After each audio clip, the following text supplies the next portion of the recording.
Dağlarına bahar gelmiş memleketin, dağlarına bahar gelmiş memleketin, dağlarına bahar gelmiş memleketin, dağlarına bahar gelmiş memleketin, dağlarına bahar gelmiş memleketin. Haberin var mı? Taş duvar, demir kapı, kör pencere, yastığım, ranzam, zincirim.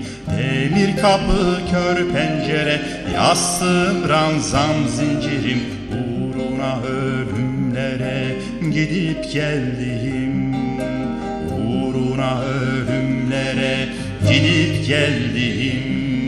Sulamdaki mahzun resim haberin var mı? Sulamdaki mahzun resim haberin var mı? Görüşmecim yeşil soğan göndermiş, karanfil kokuyor cigaram.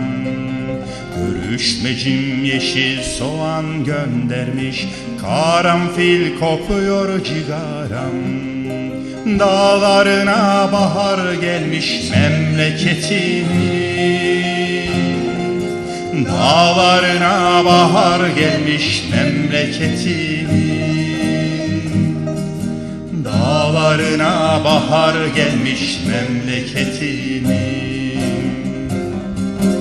dağlarına bahar gelmiş memleketin,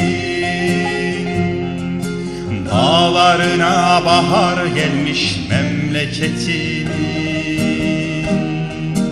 dağlarına bahar gelmiş memleketin. Vay, çok güzel. Çok hoş. Gönlüne sağlık. Çok Bunu güzel.